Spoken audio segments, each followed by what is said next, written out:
বিশ্বাসের একটা তীব্র জোর থাকে। সে জোর এতটাই তীব্র যে প্রকৃতির মধ্যে থাকা শক্তিগুলির মতোই সেও শক্তিশালী।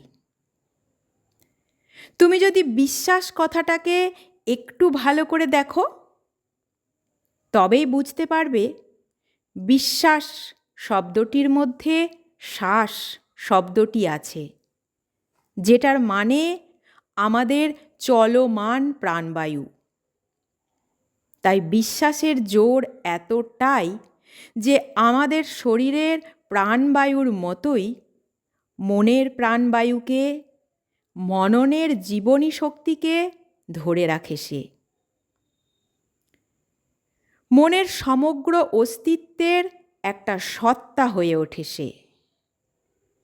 যখন তুমি কিছুর ওপর ভরসা রাখছো, বিশ্বাস রাখছো, তখন বিশ্বাস তার হাত, পা, মাথা, সারা শরীর নিয়ে সেখানে বর্তমান।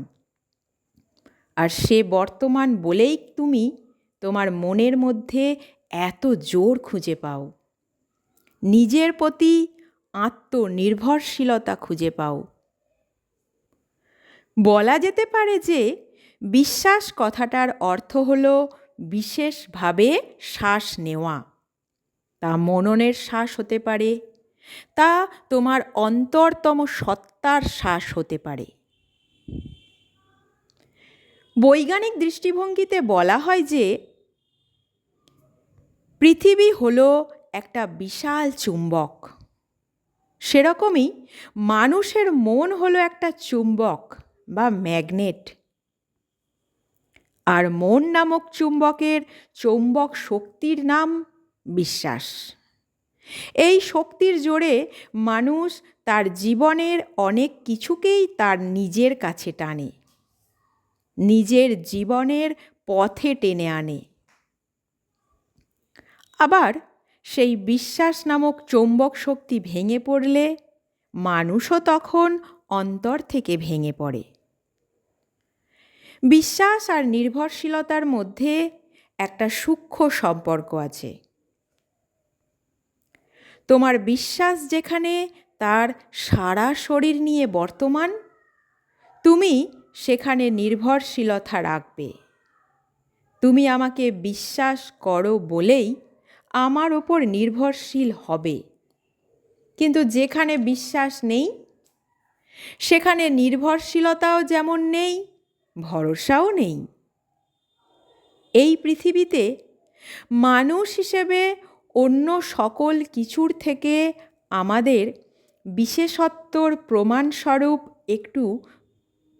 একটি বৈশিষ্ট্য হল বিশ্বাস। জীবনের পথে চলতে চলতে আমরা কত কিছুর ওপর যে বিশ্বাস রাখি, নির্ভরতা রাখি, তা ভাবতে গেলে অবাক হতে হয়। তাই নিজের সত্তার সাথে থাকা বিশ্বাসের অবহেলা নয়, অনাদর নয়, বরং যত্ন করতে হবে। যে যত্নের জোরে তোমার বিশ্বাস আরও শক্তিশালী হবে।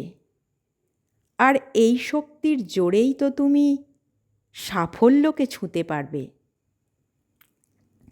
তো বন্ধুরা, এই ছিল আমার আজকের লেখা।